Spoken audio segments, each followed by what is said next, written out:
Intentional motherhood seasoned with grace. Reheat your coffee for the third time today and pull up a chair with your new mom friends, Christy and Jamie. This is Motherhood on Purpose. All right, welcome back to Motherhood on Purpose. This is episode 2, and in this episode, we will be discussing what motherhood on purpose means to us. Just introducing us really quickly, we've got Jamie, and you might know her from her YouTube channel, Simply Living It. And my name is Christy, and I am from the YouTube channel One Blessed Mess. And we just decided to do this podcast to talk about all things motherhood, the good, the bad, the ugly, and we want to keep it God-centered at all times. So we hope to always point you to Christ, even if we don't know the answers, even if we're working through hard things. We just want to get down in the trenches with you. And that is the whole point of this podcast. So just welcome, and we will go ahead and kick off this episode, Jamie. Episode 2. So tell me, Jamie, what does motherhood on purpose mean to you? And give us a little bit of a background about you. How many kids do you have? What do you guys like to do for fun? Okay, so I will start with a little bit of a background. So stay-at-home homeschooling mom, 3 boys. I have a teenager now, which is so incredibly crazy to think about. I know we all say that, right? We all say that, but really, truly, like when you're living it and breathing it, what in the world? How does that happen? So a 13-year-old, an 11-year-old, and an 8-year-old boy. And our life is just exploring. We love to be out exploring. We love to be out in nature. We love to be in the mountains. That is so my happy place. We do not live in the mountains. We live in town.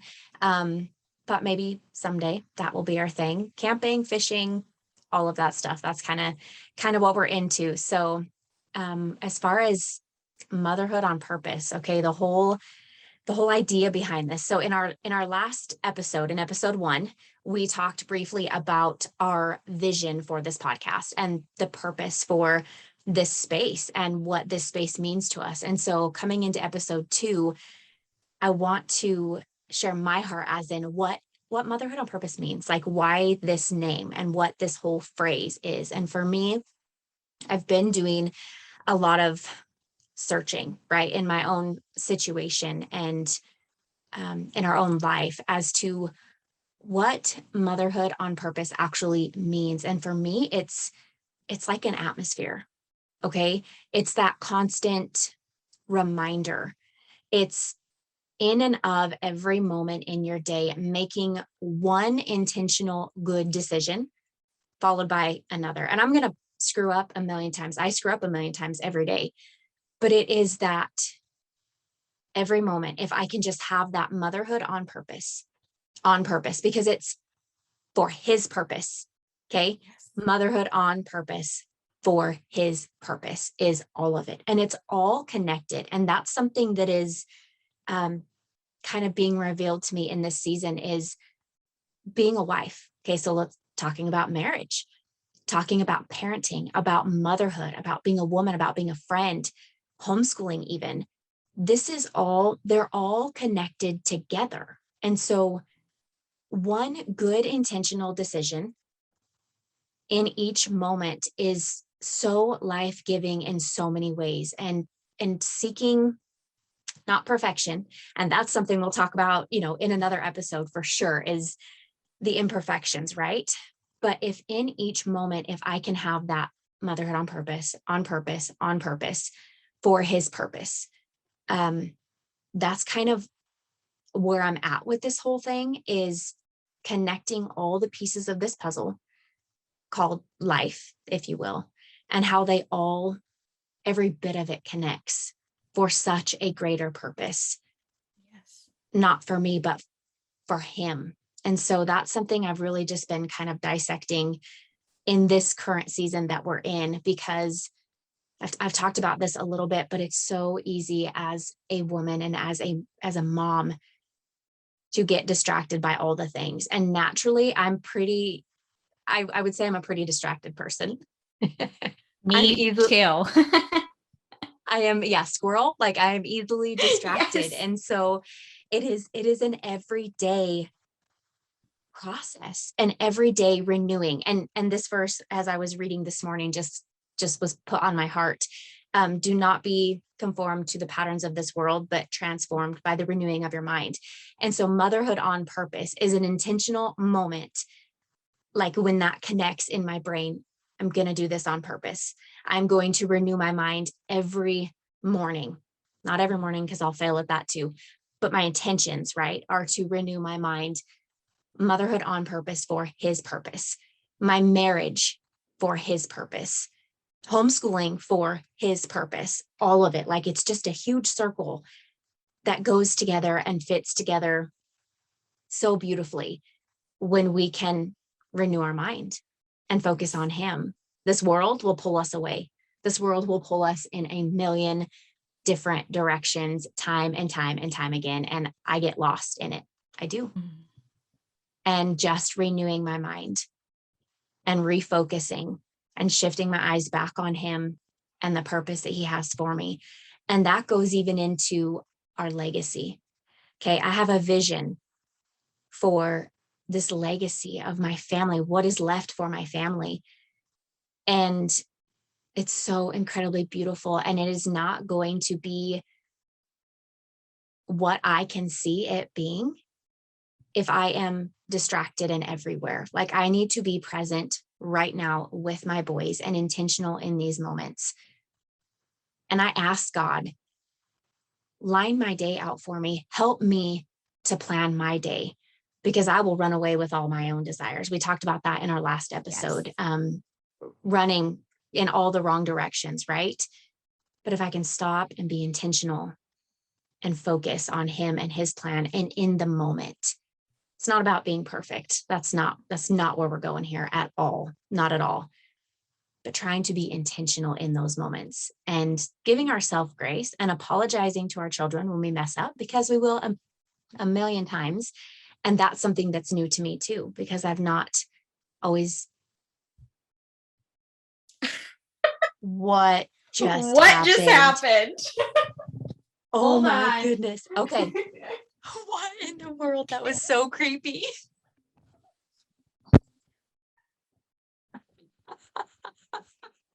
Girl, you are a hot mess. Oh my gosh, this is my life. Hold on one second. Okay, you're fine.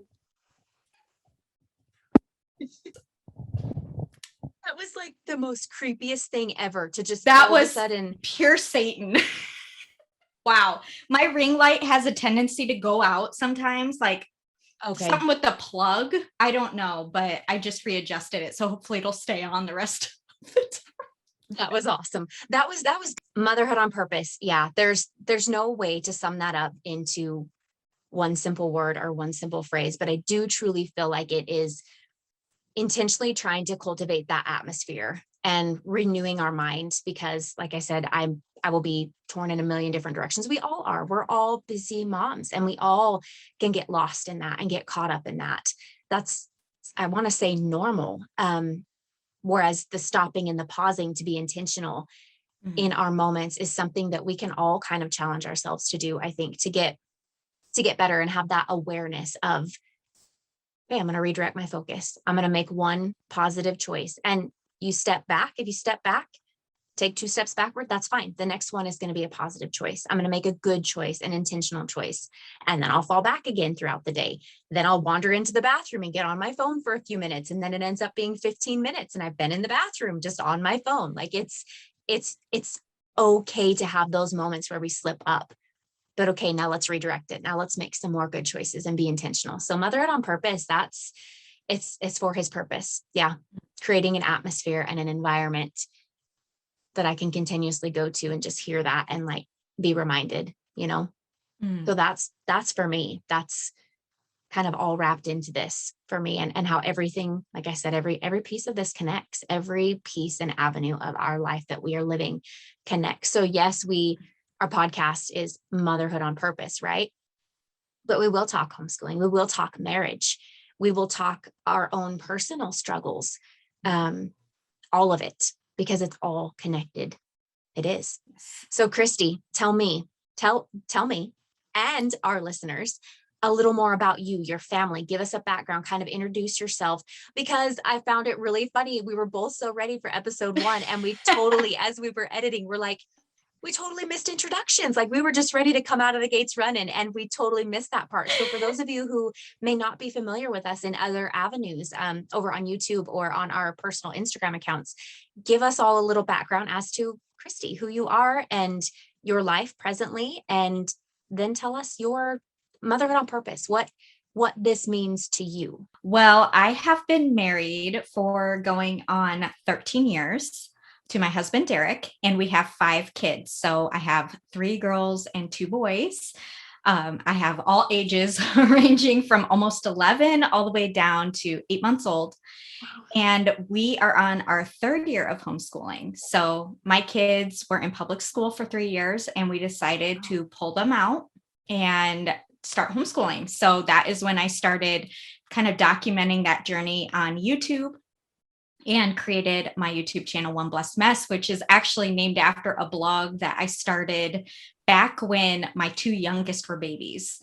And so I just kind of took that title that I had back then, that was back in like 2011, and just roped it back into my YouTube channel. So that's where that name comes from. I just always kind of thought of myself as being a work in progress, as a mom, as a homemaker, as a wife. Yes. So many years for us, especially having 2 under 2 and my 2 oldest were little, my motherhood was rooted in kind of survival mode, and never really stopping to smell the roses, so to speak. Like, I was always feeling like I was a chicken with my head cut off, and I was never able to really immerse myself in the experience of being a mom and really enjoying those little mundane, beautiful things that I took for granted back then. And I look back on them now fondly because it was such a blur to me in that moment. And so that is kind of where my heart for other moms was born, is really encouraging moms where they're at, because it is hard. Motherhood is hard. It is a hard calling, and it is very heavy at times. And we go through things that are very, very tough, but it's also very beautiful. And there's so much joy to be found, even in the smallest things of everyday life. Yes. So as a family, we also love being outdoors. We built a house out in the country, so we are adjusting to country life after living in town our entire marriage. And me growing up, Derek lived out in the country, but I'm adjusting to country life, and I really, really love it. As an introvert, the quiet and the peace is just, it's right up my alley. I love it so much. Yes. So it's beautiful to see like my kids playing out in the woods, making forts, swimming in the creek, like just things like that, just being kids. It just really warms my heart to see. So that's pretty much what we enjoy as a family. Just whatever we're doing together, we make the most of it. And so, that's just kind of a little bit of background about me, and about our family. We are, I don't know, we are a very close-knit family, I feel like. And that's something that I hope, as you were talking about legacy, I hope that we bring that in the future as well when we start having grandbabies. I mean, I think about things like that down the road. I always say, I love my grandbabies already. Yes. It's like, I look forward to that time, but I also have to remind myself, stay in the moment. Yes. Let's not get too far ahead of ourselves. Just be in this moment now. And that's why I love what you brought up, Jamie, about that. I struggle with that. I struggle with being distracted by other things, by the future, by fears. I struggle with that very much. And it is something that God is working on me right in this very moment to kind of rein in, so that I can be the best mom that I can be for my kids in this moment. Yes, because this moment is all we're guaranteed, right? Yes. And so it is that constant reminder. And just as you said, to reiterate that, it's one thing us coming on here and talking about these things that are on our heart. And sometimes it feels like it's such a simple thing to talk about. But as you said, motherhood is so incredibly hard. It is so incredibly trying. Like all of us moms can come here right now and raise our hand and say, yes, there are so many times that I've thought, what in the world was I thinking? How am I to raise these babies to be good human beings? It is such a calling, and it is so incredibly hard. And there are so many times that I have doubted, but it's coming back in each moment. It's cultivating those relationships now so that, yes, when our grandbabies are here, we can have that close-knit relationship. Like it all starts right here, right now. That's where this happens, are in these moments that we're in right now that we are given. That is the promise we have as of right now, and I don't know, that's why it's so easy to be distracted. And it takes so much discipline and a mental, like a constant reminder to be in this moment. Yes. Because this one moment can turn into 2 hours, can turn into 3 hours to 4 hours of complete, utter distraction. And we've wasted half a day without that intentionality. And it's not about putting pressure on ourselves either. This is genuinely my heart. And I think most of us moms can relate on this. This is our heart for this, is to create these, the connection with our children and invest in them right now. And the beautiful fruit that will come from that later on in life from investing them. I want my kids to want to come back home when they're grown. I want them to want to stop by and randomly have dinner with me. I want them to want to bring their babies to us. I want to offer and be willing to say, bring the kids over. You and your woman need a date. Bring the kids over. I want to invest in them. I want to invest in all of them. And that starts right now. Like we may think it's not connected, but it goes back to all of that. It's all connected. Every moment of it is connected. Being present with our kids now and filling them up now, loving them now, being an example of love, being an example of commitment and presence. That's going to pour out, and that fruit will be seen years down the road. Yeah. Well, and that's another thing that I've realized in this almost 11 years of parenting is that, for so long, I strive to give my kids the perfect meals and the perfect house and the perfect mom. And that just leads to burnout. What they wanted the entire time was just me, 100% of my attention. And I think sometimes as women, we feel like we have to do all the things and we have to do them well. And it's just not possible. We only have so much of a capacity. And so when I think of intentionality in motherhood, I think of it less as us doing more and more with us doing what matters and forgetting all the rest. And I think that that's hard for us. I kind of think of myself as a hoarder of just things that I just need to do. Like, I need to do this. I need to do that. Why am I not doing this? I need to be doing that. And my kids are like, hello, remember us? Yes. Hi, we're down here. And really in the priority list, I'm like, oh, they'll be all right. They'll go play. They can go do whatever while I'm doing this. And I have to remind myself, no, they are not. I love the saying, they are not a distraction from the work. They are the most important work. That really reigns true for me as somebody who is easily distracted, as somebody who does have dreams and goals for myself as a person. Sometimes it's hard for me to sacrifice that. It is. I'm just being completely honest because it is just hard sometimes to say no to something in your flesh that is wanting something so badly that it really drowns out the things that matter. And the thing is that when I come to God and I am humble and I really lay it all at his feet, that is where he is most glorified because he wants to take that.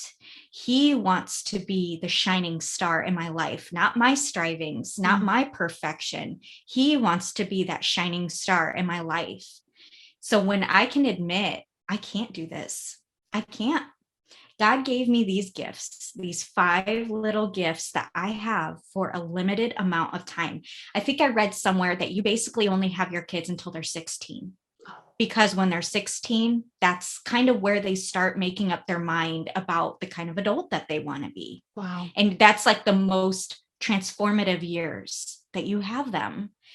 And that, on one hand, scares me because I'm like, okay, am I doing a good job? Am I doing a good job? But going back to what you said, they want a parent that is present. And when you invest your time and your energy in them, not saying that they are the center of your universe, because I don't think that's healthy for kids to feel like they are the center of somebody's universe. I think we're seeing a generation of kids who feel that way. And that's where we get the entitlement. They don't know how to be bored. That is not what I'm saying. I'm saying as a parent, as a mom, sometimes I fall victim to lazy parenting because I have so many other things on my plate. And when they see, though, that you are wanting to invest that time with them, when you genuinely want to be around them and they bring you joy, I've noticed the more that I focus on that, the more joy that they bring me, because I'm not frustrated by all these other distractions and not being able to get to them. They don't mean as much anymore when I set them aside. Because I'm the kind of person, and I know you're like this too, Jamie, where when you're doing something, you want to give 100%. And when you can't give 100%, it's frustrating. It's frustrating to have your attention be divided by 1,000 different things because you feel like you're failing in so many areas. But Jesus wants our failures. He wants to take those burdens from us, and he wants to direct us to what is the most important. And children are an eternal gift from the Lord. Like, this is the greatest gift that he could give us as moms. And I'm not saying that your entire life has to be your kids, because like I said, I don't think that that's healthy. What I'm saying is that I think in this day and age, it's easy for it to become a second tier, third tier job for us as moms, while everything else kind of takes precedence over it. And that is something I'm just now learning. Like I said before, I am a victim of lazy, distracted parenting. I used my tiredness as an excuse for a long time. I'm just so tired. I didn't get any sleep last night, to make excuses for, not really investing that time and energy into my kids that I should have been. And homeschooling has really brought that out in me. When we decided to homeschool a few years ago, man, is that like shining a flashlight into the caverns of your soul. It really exposes so many things, sins that I kept locked away for so long and just validated with my excuses. And now I can see my home transforming into something beautiful. It's so painful at times. It's definitely God refining me in ways that are very painful, things that I have to set aside, things about myself that I have to admit and repent about. But I would say at the moment we decided to homeschool, and my kids were home with me all the time, and I was pretty much forced. Their education was something I never wanted to take lightly. And so for the first time in my motherhood, I was forced to devote 100% of my time into my children. And I mean, it's so painful for me to say, but it's so true. Like, I didn't have any distractions because I was 100% like, okay, let's get these kids the best education that they could have. And what I noticed was that when I focused on that, it did something to me inside. It performed like a heart procedure inside of me, that all these other things, like my house being perfect all the time, even the laundry piling up. Yes, those things need to be done, but those are not my goals for the day. My goal for the day, like, yeah, I'll have goals to like clean my house, but that isn't my priority for the day. My priority for the day, first and foremost, is to pour into my kids. Period. And everything else can wait. And I want them to always know that I am here. And like you said, we're investing now so that we can have adults in the future who know that we're here for them, and we're here for their kids if they choose to have any. And it is just something that I just feel very, very strongly and passionate about now. Yes. That I'm realizing this. It's like the veil has been torn from my eyes. And I hate that it's taken 10 years for me to really see it, how distracted I really was. But I'm grateful to God for showing it to me now before it's too late. Yes. And you are not alone in feeling that. You are definitely not alone in feeling that distracted and seeing that. And that's one thing that I can say so much as well. I can relate to you in that. I know it's, this is a homeschooling moment, but I find it, back to school. Okay. So we've been homeschooling for almost, this will be our 9th year homeschooling. And this is something that I have over the last few years had to really, like you said, God is really pricking my heart on this. Back to school season. Okay. I have mom friends whose kids go to public school and they're like, I can't wait for them to go back to school. I can't wait for them to go back to school. I need that break. They need that break. They need to be out. And part of me inside, I've struggled with this a lot is, what would that be like? What would that be like to have all day when your kids are at school and you can clean your house and you can do your dishes and you can go get a pedicure and get a coffee and go to lunch with a friend? What would that be like? And God is like, no, no, no. My daughter, like, this is where I have you right now.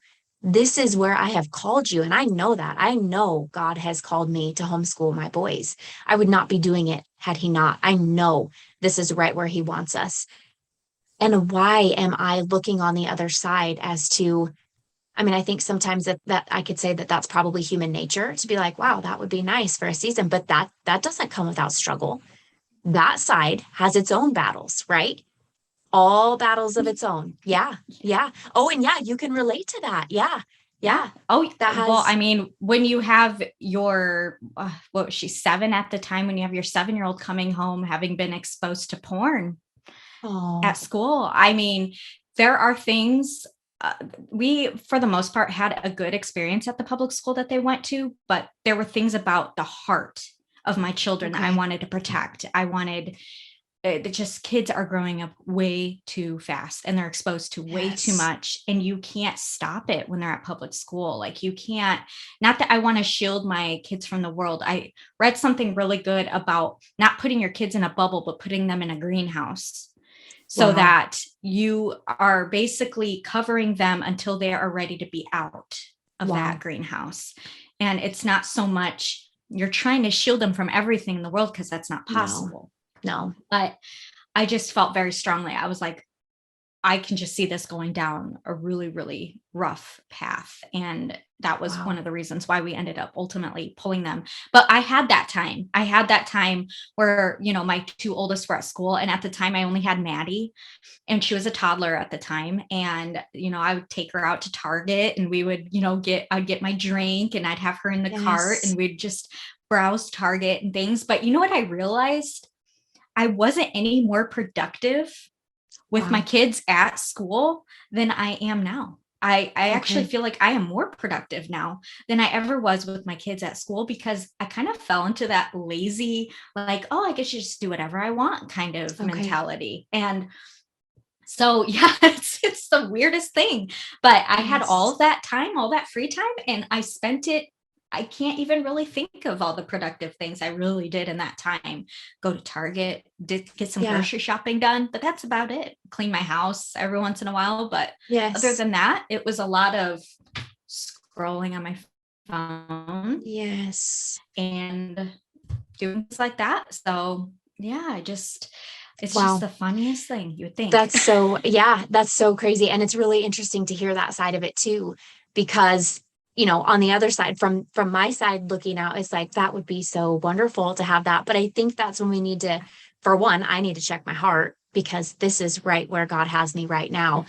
And then on the other end of it, why would I want to be anywhere else? Those things will all leave me empty. But being here and pouring into my children, this is going to fill us all up, every one of us.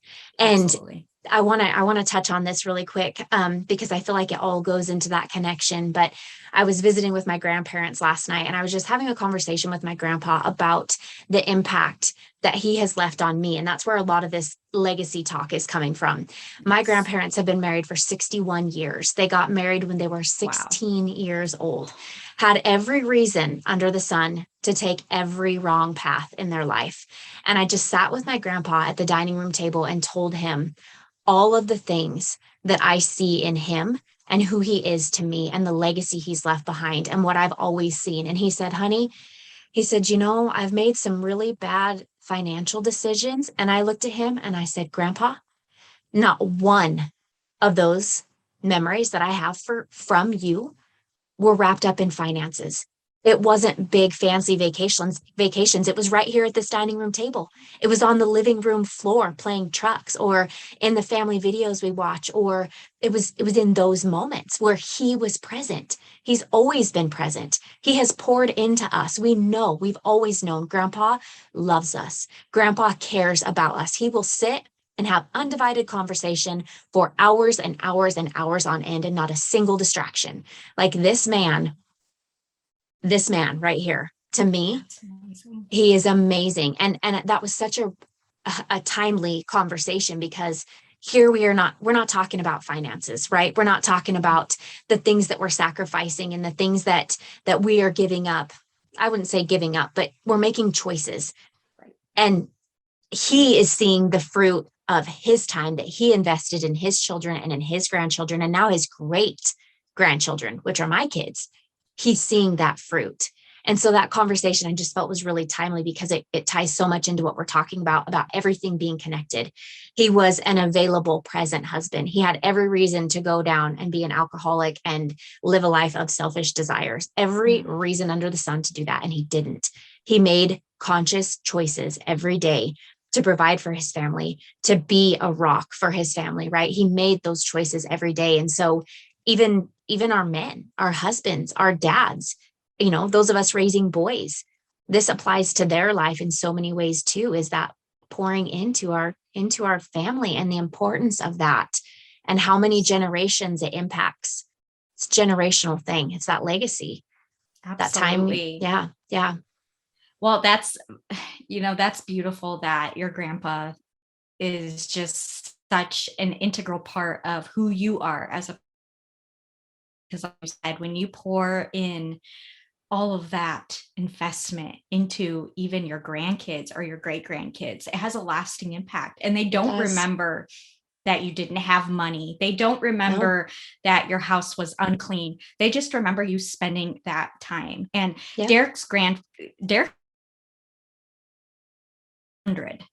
And he is a World War II vet. He was at Pearl Harbor when it was bombed. Like, he went through tough times in his life. Wow. And all of that to say, when Derek has conversation with him, he always turns it around to say, Derek, these are the best years of your life.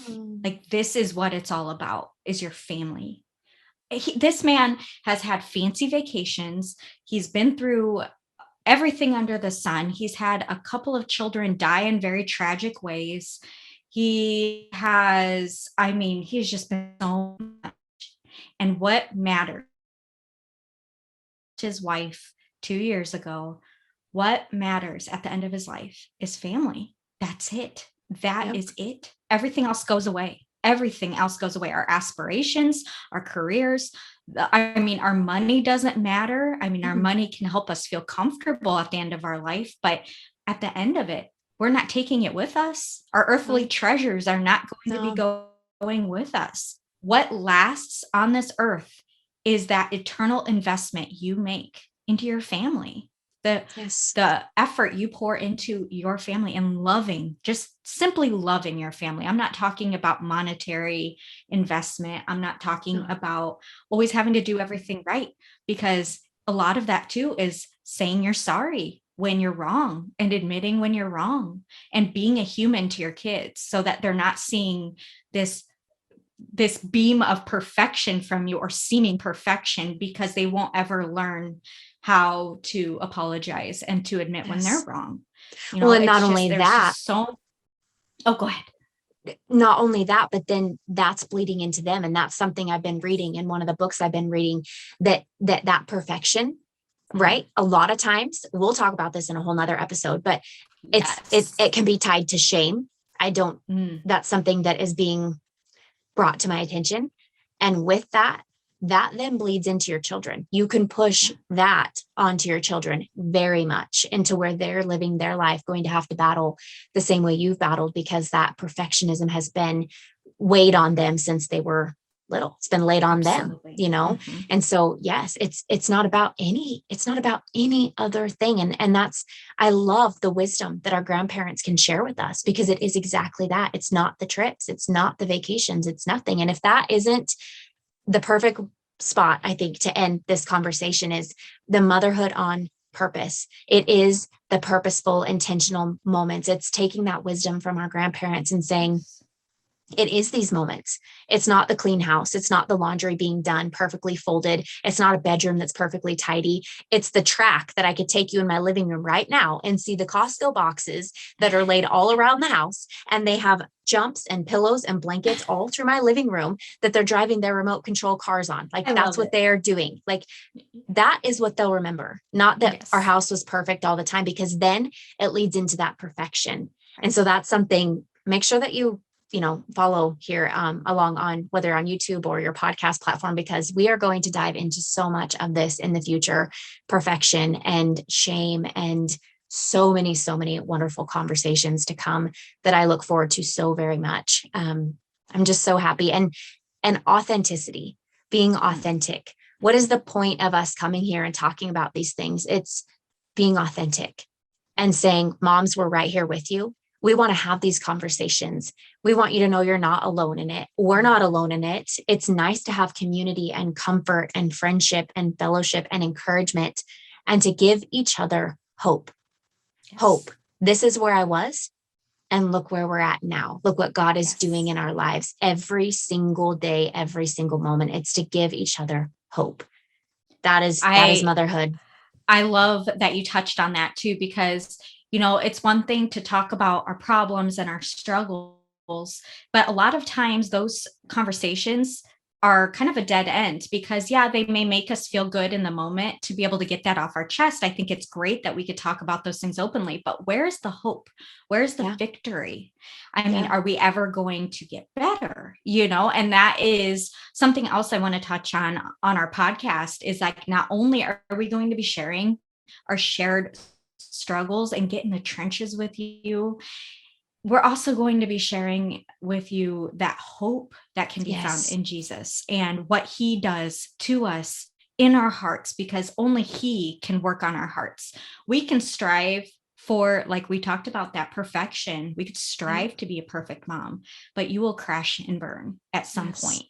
We all have our junk to work through, and it's important to know that there is a remedy for it. And it might be a slow process. It might be a faster process for other people, but that's what loving each mom right where they're at is all about. I mean, we're just here to kind of this race. And I mean, let's face it, the motherhood race is never won. Nobody wins. It's just going until the end of our lives. I feel like I always look at my babies as my babies, but I feel like it's like people are stumbling along the way, and we're just there giving them an arm up, and they can just kind of hobble along with us, and when somebody's strong, pick up your neighbor, pick that fellow mom who is struggling, and just pour life into her. I think so often we see so much perfection or seeming perfection on social media, and that infiltrates our hearts, and we end up projecting that onto our kids unknowingly.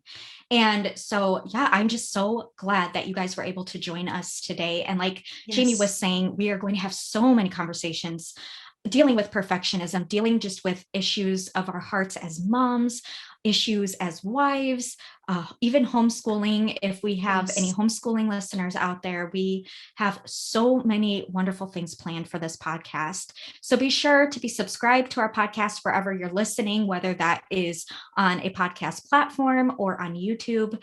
And also, if you could rate us, give us a rating, we would love to hear your feedback. And you can also find us on Instagram at Motherhood on Purpose Podcast. We will be there on Instagram. We're on YouTube, same name. And We hope that you guys have just such a blessed rest of your day. Thank you so much for listening. Thank you so much for joining us today, guys. Have a beautiful rest of your day.